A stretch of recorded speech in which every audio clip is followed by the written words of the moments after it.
Anime fights. We love them, they get us hype, but let's be honest, some wins are not earned and are handed out because of the plot. Like when Super Buu pulled one of the greatest Uno reverse cards on Gohan. This fight might be Gohan's worst moment outside of this. Like, Gohan, when will you learn? Buu should have never got to the point of absorbing your loved ones and dog walking you. Like, what are you doing? Gohan, after almost becoming a statistic to Buu's weaker form, gets trained in the ways of the Z-Sword just to break it and free the Elder Kai, who helps him attain his ultimate or mystic form. Great, all well and good. Now the next objective is to obliterate the monster that at this point in the story has deleted every person you love, including your mom and your fine shit. Only people alive are your younger brother, your uncle, your god brother, your homie, someone that stole credit for your greatest achievement, and Tien. There should be no reason to hold back or to spare him. Some pre-game shit talk is fine, you might get cancelled for this, but it was a different time, and honestly the line is still cold. He then starts to apply belt, and I thought shit was sweet. I thought we were getting Super Saiyan 2 Gohan vs Cell again. Like, look at this gut check. He is quite literally taking all the steam out of Buu. Now Gohan, whatever you do, don't start styling on him. Just delete him, but without fail, his Saiyan genes start activating. And I won't lie, he's looking clean while doing it. Like, look at him, Brody is schmoving on him. But this is when you realize that this fight really is mirroring his Cell fight. But oh, how naive and wrong you are, because you fail to understand how the fight will end. After getting his ass whooped bad this entire fight, Buu, who is looking crazy right now, decides to just go nuclear.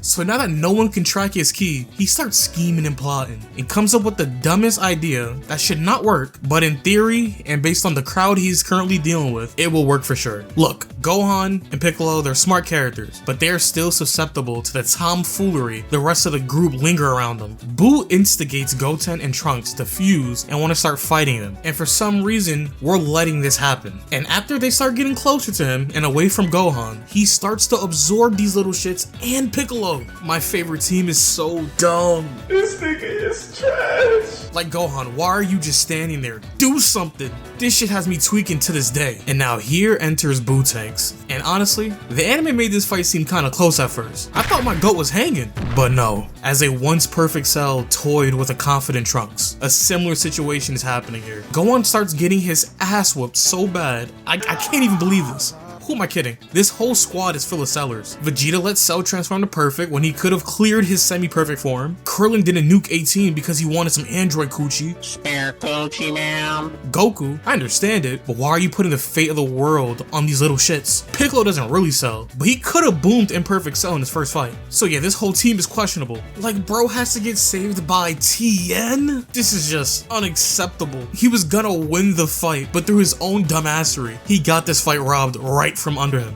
Buu really pulled one of the greatest comebacks in anime history, but I can sadly not say the same for my GOAT Joey. Joey versus Marik genuinely hurts my soul.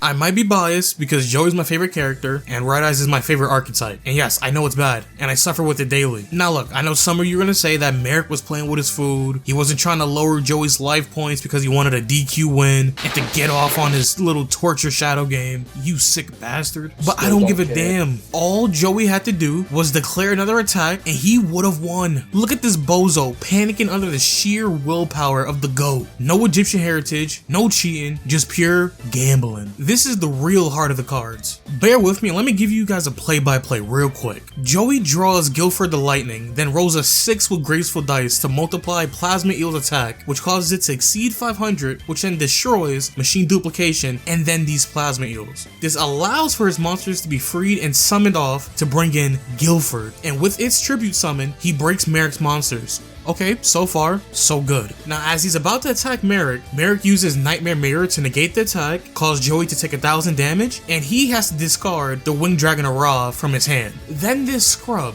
draws Monster Reborn and revives the discarded Ra back, and then digivolves it to Egyptian God Phoenix. He pays 1000 life points to then spliff Guilford and to finish Joey off. My GOAT is getting cooked, he's about to lose! But after the smoke dissipates, he tanked it! This is what dreams are made of. And because of it going into the end phase, Ra's back in the grave. All Joey needs is something above 900 attack points to send Marik to the gulags. And Joey draws. He normal summons Gearfried, who has 1800 attack. It's all over. This shit had me feeling like Goku. Joey, send him packing. Joey?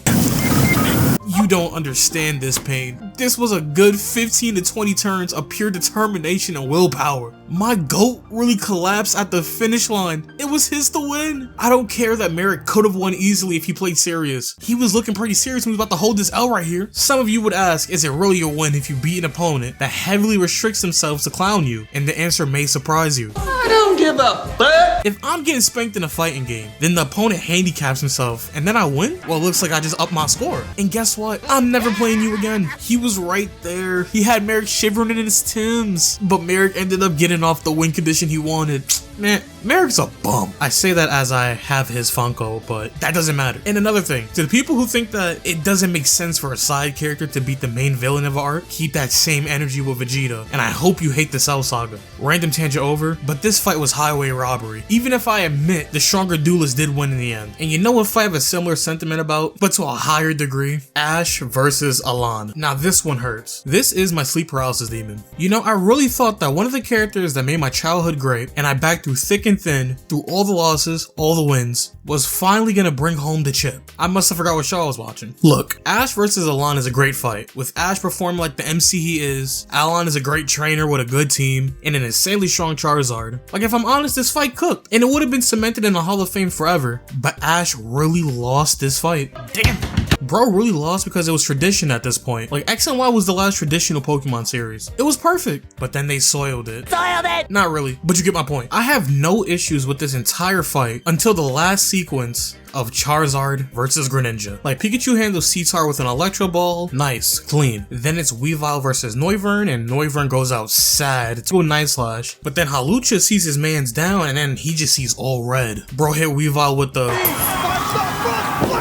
Next is Bisharp, and after missing a high jump kick, he gets packed up. Side note, I promise, any move that says 90% chance to hit, it's really 50-50. Then we get Unfezant versus Talonflame, and honestly, they're moving right now. But it does end in a draw. So far, so good. Next up is Metagross versus Pikachu, where Pikachu tanks mad hits before laying Metagross out. And right now, this is looking like a top 5 fight. What can even go wrong? Alain then throws out Zard, and you could already hear the boss music. But Alain is honestly just giving us a sneak peek, because after tanking a meaty ass Thunderbolt that brought Zard down to his knees, he spliffs Pikachu. And honestly, Pikachu did his damn thing. 2 pseudos under his belt and damaging Jesus. He's him. Next up is Bishop versus Goodra, and after Goodra sets up the rain dance, gets packed up with a guillotine. But now, the GOAT enters the scene, makes quick work of Bisharp, simply embarrassing him. And now for the finale. At this point I'm hyped, because we have a fully charged Greninja versus Alain's Charizard that ate a mean Thunderbolt, so he's kind of weakened right now. It's Ash's time. Cue the music. Nah. Oh yeah.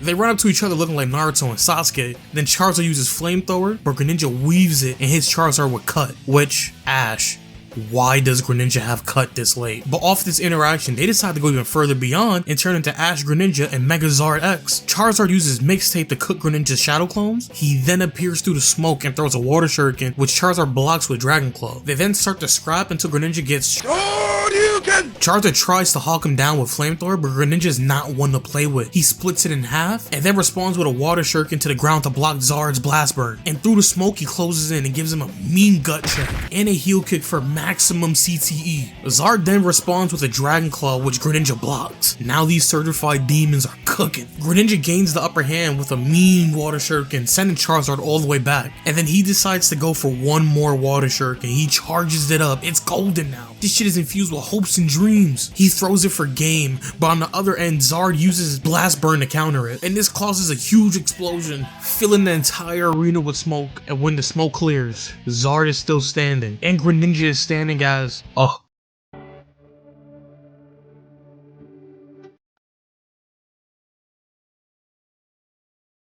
Greninja faints and my hopes and dreams go with it. This is easily a top 10 fight in Pokemon, but this is for sure the most aggravating. Like, I'm less mad at the fact that Alain won and more mad at the way they hyped up Ash's potential victory. And with that, it makes no sense why Ash lost this fight. Let me give you a little bonus one. I don't feel that strongly about this one, but if we're being honest, this was robbery as well. Kyouka should have never lost to Erza. Listen, I love Fairy Tail, and Erza's probably my favorite character, but she is Asshole the character. Kyouka robbed Erza of all her senses besides touch, and she turned Erza's pain receptors up to like 1,000, and somehow she got defeated. Like, look, if Erza has only one fan, then that is me. If Erza has no fans, then that means I am no longer on Earth. But I have to admit, Erza should have been on Pack Watch. Shit, before the fight even started, she was getting tortured for hours. Like, what do you mean she could just flex it off and awaken some sixth sense to spliff Kyouka? Now look, I understand that the sixth sense was probably instinct and that's how she managed to pull it off. I understand she has a higher pain tolerance due to her time at the tower. I don't give a damn. This shit is insane. Erza has had other crazy feats of strength, willpower, and just sheer tomfoolery. But goddamn, this is easily one of the worst ones. Now look, she is Erza, which is a valid excuse because Erza is a badass. And typically, the phrase shouldn't be taken seriously because there is an actual explanation to why she won. But come on, I just can't let this slide. There's a lot more fights out there that I could have talked about, but these are the ones that are always on my mind. Anyways, I hope you guys enjoyed the vid. Let me know if there's some other fights you felt the wrong person won. Like and subscribe, and I hope you guys have a great day.